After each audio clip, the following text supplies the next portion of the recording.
Hallo ihr lieben Kreativen, herzlich willkommen auf meinem Kanal Mellies Moments und herzlich willkommen in meiner kreativen Welt und zu einem neuen Video. Schäfchen fehlen uns noch zu Ostern. Ja, ich möchte euch zeigen, wie ich diese Schäfchen hier gemalt habe. Total süß, hier dieses kleine, großes. Ihr könnt auch, es gibt ja Schafe, unendliche Varianten in der Welt. Wenn ihr bei Google eingebt, werdet ihr nicht nur unsere finden, sondern auch irgendwelche ja, sowas in der Richtung mit Hörnern, ohne Hörner, was auch immer euch gefällt. Und ja, so eine Karte möchte ich ganz gerne heute mit euch machen. Ich gehe mit euch ganz grob, also wir malen die tatsächlich mal nur so mit Aquarell, ohne irgendwelchen Feinliner oder sonstiges oder Bleistift vorzeichnen. Aber ich möchte euch ganz kurz zeigen, wie die Grundidee ist. Und dafür habe ich hier wie immer mein Skizzenbuch. Da ist noch ein bisschen Platz unter dem letzten Küken. Auch dazu gibt es ein Video. Und ja, die Grundidee ist ganz einfach. Ich mal ein bisschen größer.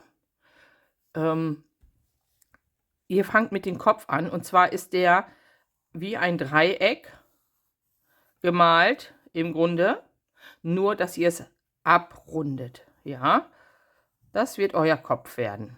Ja, dann ist es wichtig, sieht man auch hier, Schatten zu setzen am Kopf, am Rand, um dem Ganzen eine Dreidimensionalität zu geben. Hier ist es ein bisschen weniger, da ein bisschen mehr. Das malen wir dann, indem wir hier mit Wasserfarbe das ja malen und das dann verschwimmen. Und hier kann man dann nochmal so ein bisschen Schatten nachher reinsetzen, um diese Art von Gesichtsform zu bekommen. Ne? Dann geht das weiter. Du malst da einfach hier so ein Öhrchen dran. Das wird dann in so einem Rosa gemacht. Das geht auch noch so ein bisschen hier rein. So ein rosafarbenes Öhrchen. Und hinterher wird es nochmal mit so einem dunklen Absatz reingemalt. Dann habt ihr schon mal euren Kopf. Die Augen sitzen ziemlich weit außen unten nachher. Die kommen hier hin. Und dann gibt es noch ein kleines Maul. Da gibt es verschiedene Möglichkeiten. Meistens mache ich das mit so einem Bogen und so einem kleinen Mini-Bogen. Und dann geht es los mit dem Aquarellfarben. Einfach so eine Wolke dann nachher hier drum zu malen. Das werdet ihr dann sehen, ne? So ein bisschen wolkig, fluffig das Ganze. Kann ich auch noch ein kleines Schwänzchen ranmalen. Und in die noch feuchte Farbe werden wir dann die Beine setzen. Die kommen hier einfach so runter. Unten vielleicht mit einem kleinen Huf. Vorne 2. Und hier hinten, die kommen dann auch noch. Ne? Und das ist dann schon alles. Und dann malen wir noch ein bisschen Rasen drumherum. Ein paar Blumen hier, ein paar Tulpen. Und schon ist euer Lämpchen fertig. So wird das. So in der Art. Ja, dann gucken wir mal. Ich schneide mir erstmal Papier zurecht. Ich werde dafür meine neueste Entdeckung nutzen, das Watercolor Joy. Das ist ein ganz tolles Aquarellpapier, sehr günstig, aber trotzdem super gut. Und damit lassen sich sehr schön diese ganzen wolkigen Effekte hier malen. Und ja, schneide ich mir mal eben eins zurecht. Ich bin gleich wieder bei euch. So, Schafe zum Malen, sie sind ja weiß oder wollweiß. Ne? Das heißt, wir müssen einen ganz, ganz, ganz hellen Ton dafür nutzen.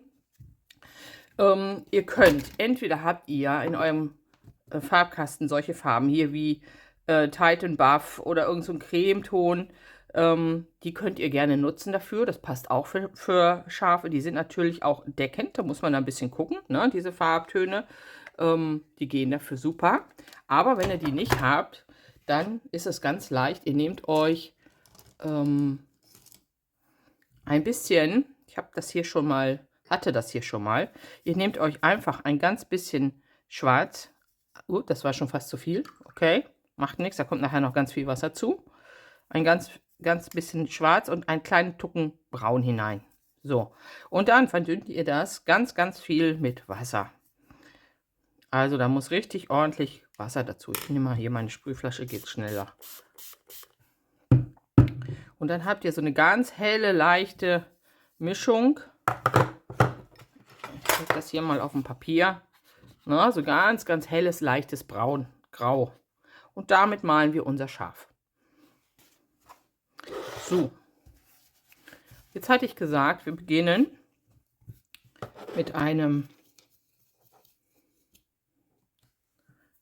Dreieck. Ich setze es mal heute. Ich mache es jetzt mal umgekehrt, obwohl ich finde das ganz süß, so mit den kleinen Schaf und den großen Schaf. Aber ich könnte es ja auch mal. Ich male das Schaf immer irgendwie so mit dem Körper nach rechts. Ich weiß gar nicht warum.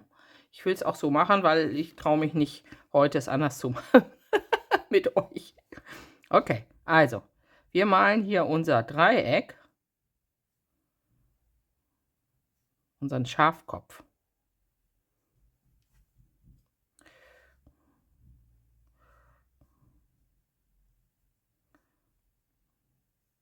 Und ziehen jetzt mit klarem Wasser einfach so ein bisschen das hier in die Mitte hinein. Wenn das zu viel Wasser geworden ist, nehmt ihr einfach mit dem Pinsel, ihr seht das schon, einfach wieder ein bisschen raus. Ich möchte nur, dass die Übergänge schön weich sind. Ihr nehmt einfach den Mittelteil wieder raus. Das, was sozusagen der Nasensteg nachher ist. Ja. So, und dann habe ich mir ein bisschen ein Cremerosa angefüllt, also in Hautfarben. Macht euch in Hautfarben zurecht. Ne? Nehmt ein bisschen Rot, nehmt ein bisschen Orange, nehmt einen Cremeton hinein, macht euch das ganz hell und dann habt ihr so ein Hautfarben. Und damit setze ich hier jetzt ganz wenig, dass ich es berühre, die Ohren dran. Ihr seht schon, es läuft, also ganz wenig nur berühren. Das ist wichtig, dass da kein großer Kontakt entsteht. Der ist hier schon fast ein bisschen, oh, das hat aber jetzt ein großes Ohr gekriegt. Die ist scharf. Das heißt, ich würde jetzt den Kopf nochmal ein bisschen erweitern. Noch ist die Farbe feucht, die nochmal ein bisschen größer machen, damit es zu den Ohren passt. So. Ne? Ach, das wird doch süß. Und weil die halt auch ja eine kleine rosa Nase haben, ich zeige es euch hier nochmal, da ist ein ganz kleiner Hauch rosa, nehme ich den gleichen Rosaton und setze den einfach hier vorne rein. Ganz wenig. Ja, da kommt nachher eure kleine Nase hin. So, sieht doch schon gut aus. Mehr ist das noch gar nicht. Das müssen wir jetzt einen kleinen Moment trocknen lassen. Wenn wir nämlich den Körper malen, soll diese Kante so ein bisschen erhalten bleiben. Und wenn wir jetzt schon rangehen, dann verläuft das. Ne? Also das muss jetzt ein Momentchen mal trocknen. Ich habe mir überlegt, wir malen dann noch ein zweites nehmen, während das trocknet. Dann kann ich noch mal so ein Babyschaf dahin setzen.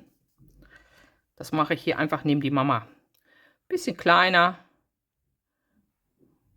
Auch wieder mein Dreieck malen. Bisschen verziehen mit Wasser.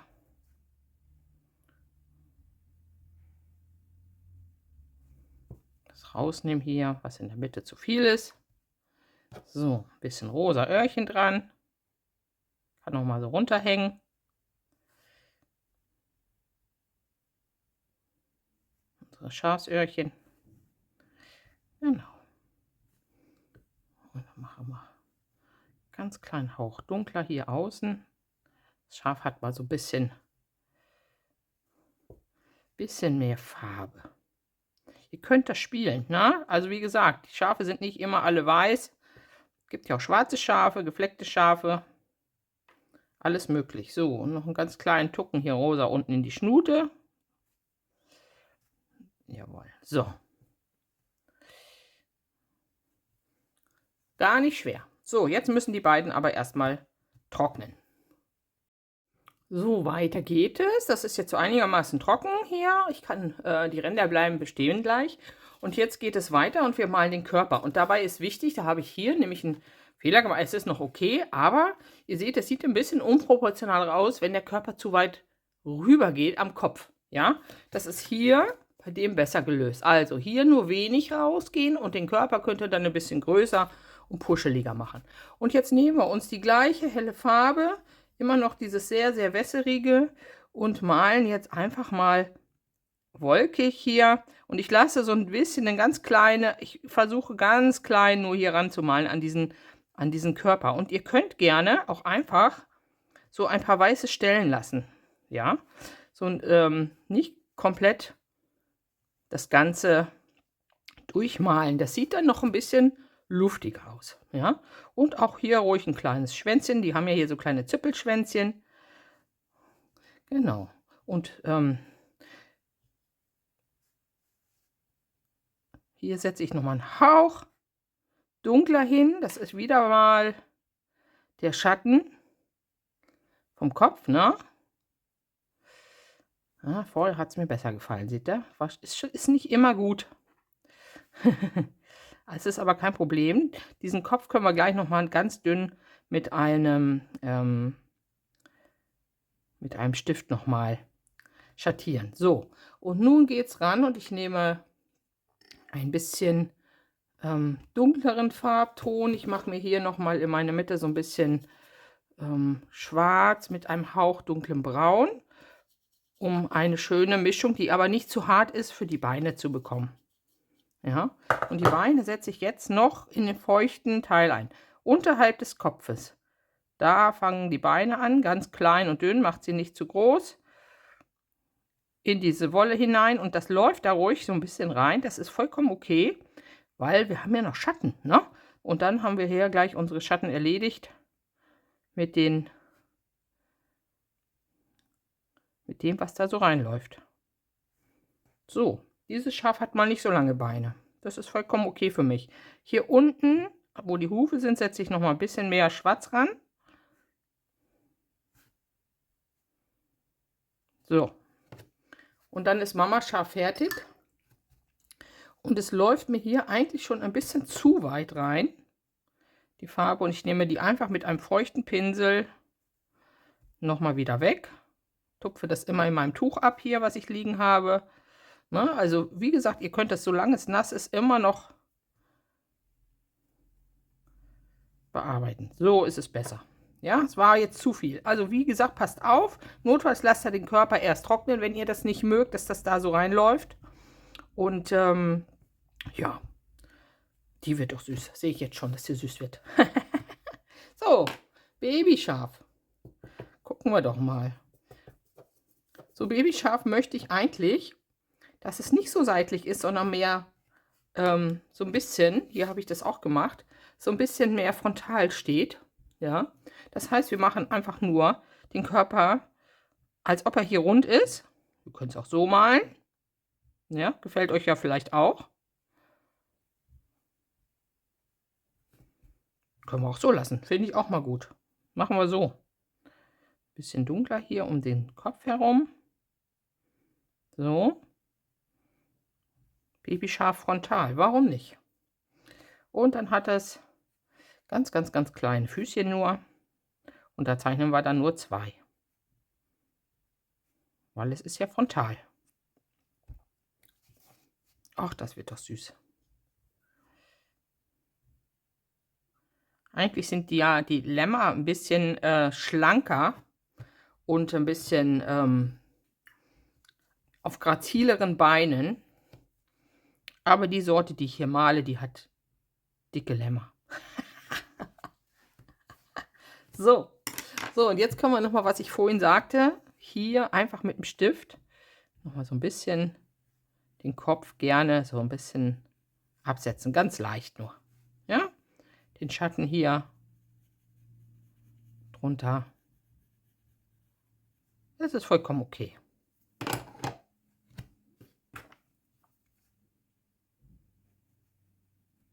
So, verziehe ich das nochmal ein bisschen und man kann den Kopf wieder ein bisschen mehr erkennen. Super süß.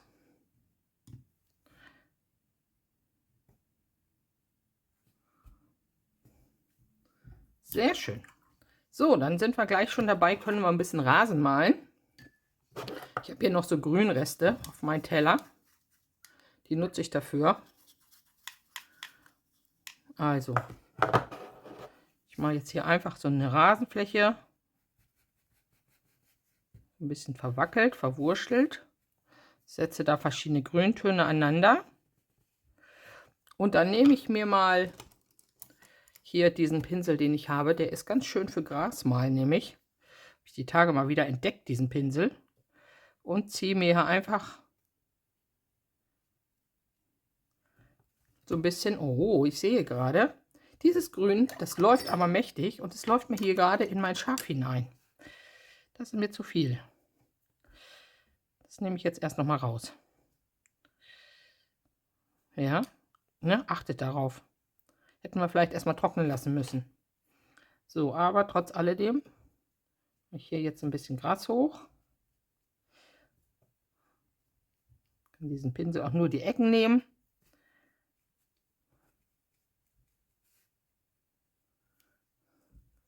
Und ich möchte da ja nachher noch so ein paar Tulpen hin haben.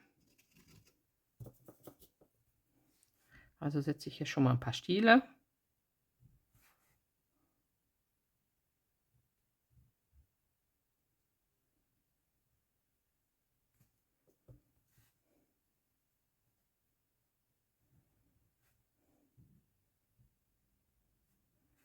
Und ein paar Tulpenblätter, die ziehe ich einfach so hoch.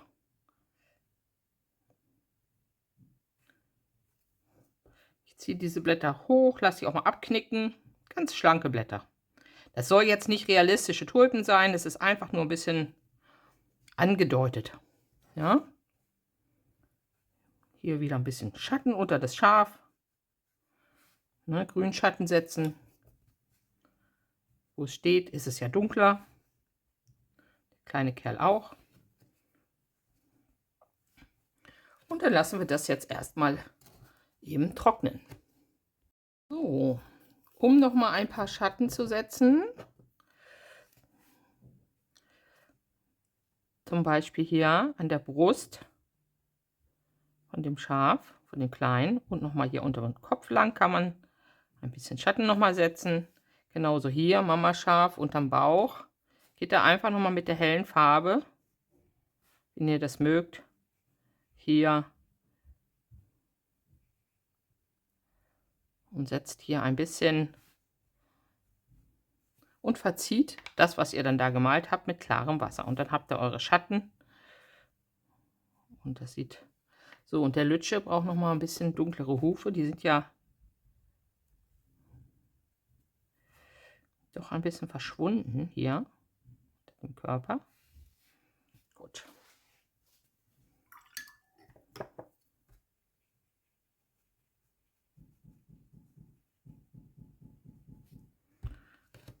Ja, sehr schön. So, Tulpen. Die Stängel stehen da schon. Ich nehme hier erstmal ein bisschen noch, was ich habe, so ein bisschen helleren Ton. Das reicht mir. Für sowas könnt ihr immer wunderbar eure Reste wegarbeiten. Und ich setze jetzt einfach nur 2 Halbkreise aneinander mit einer kleinen Lücke dazwischen. Die sind hier ein bisschen im Hintergrund, diese Tulpe. Könnte ich auch noch mal eine von machen. So.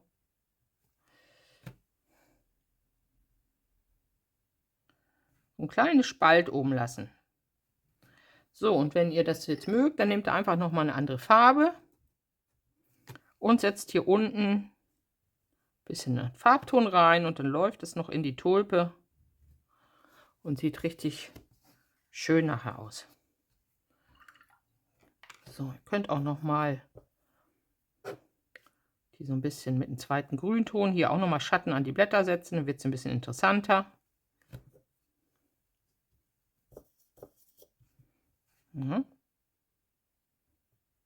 Untenrum sind ja immer ein bisschen Schatten. Auch hier gerne noch mal unter den Schafen wieder so ein paar Grashalme noch mal hochstehen lassen. Macht das Ganze schöner, als wenn das nur eine platte gerade Kante ist. Super.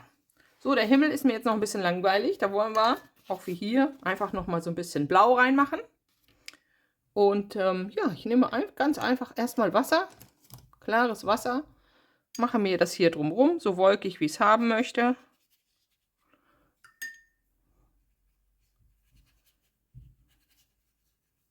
Ja, auch da müsst ihr nicht überall hinkommen. Das läuft dann nachher aber von alleine. Lasst die Tulpen aus, lasst die Schafe aus, ganz dicht nur rangehen. So. Und dann geht ihr einfach mit einem Blau eurer Wahl hinein und setzt hier ein paar Wolken und lasst das Ganze dann gerne einfach mal laufen. Oh, es ist mir eigentlich schon ein bisschen dunkel, ein bisschen viel geworden. Also ich gehe einfach nochmal mit Wasser drumherum und verziehe das. Und der Himmel entsteht von ganz alleine. Der wunderschöne, frühlingsbunte Himmel hier. Ruhig so ein paar weiße Stellen lassen. Und die Farbe hier etwas runterziehen.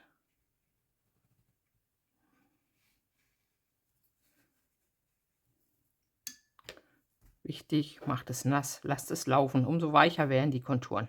Ne? Eurem Wolkenhimmel. Wenn es zu viel ist, nehmt dann noch mal ein bisschen raus. Solange es nass ist, läuft das wunderbar und gibt einen schönen wolkigen Himmel.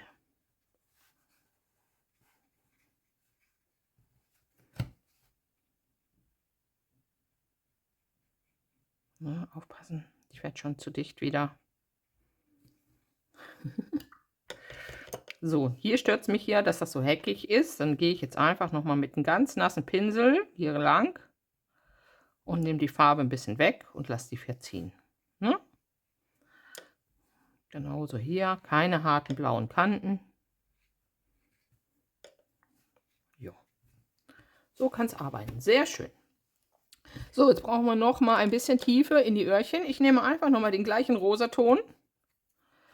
Oder ihr könnt auch euren Dingston nehmen hier. Oder ihr macht euch so ein bisschen rosa mit ein bisschen dunkel. Das geht auch. Und setzt jetzt in die Öhrchen einfach noch mal hier so einen Strich hinein. Ne, innen drin.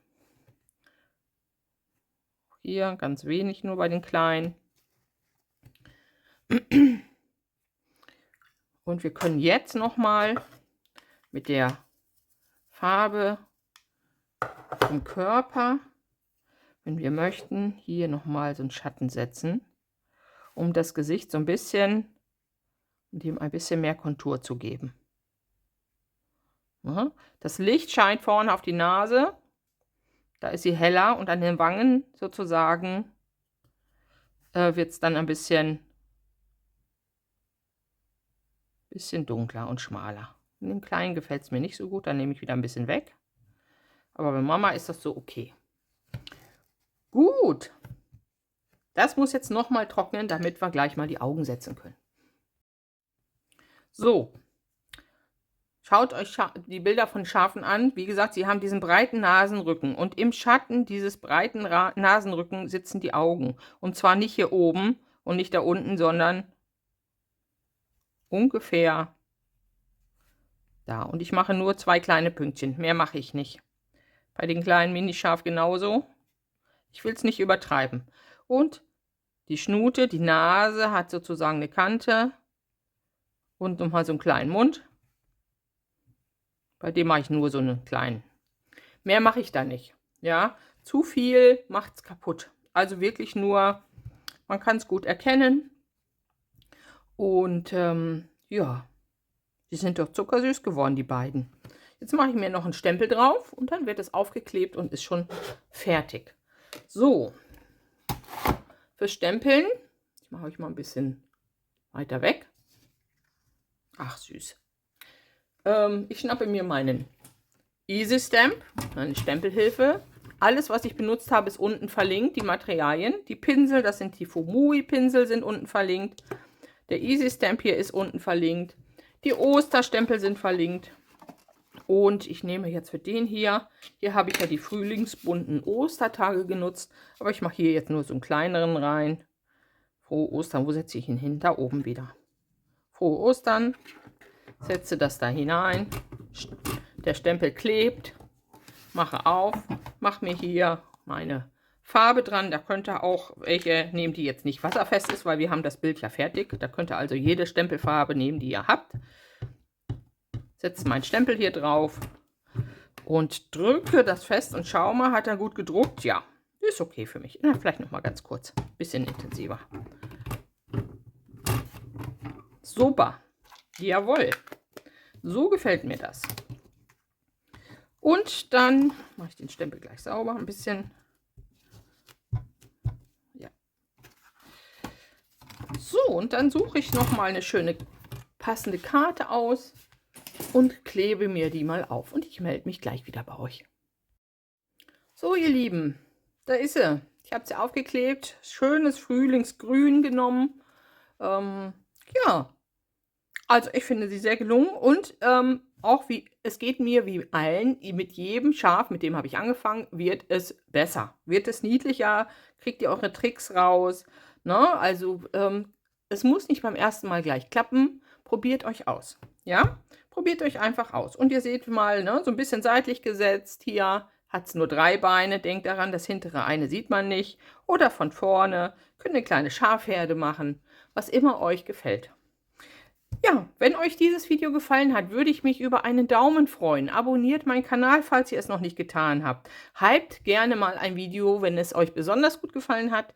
Und schaut in die Videobeschreibung. Unten ist alles verlinkt, was ich benutzt habe. Und dann hoffe ich, wir sehen uns im nächsten Video wieder. Macht's gut, eure Melanie.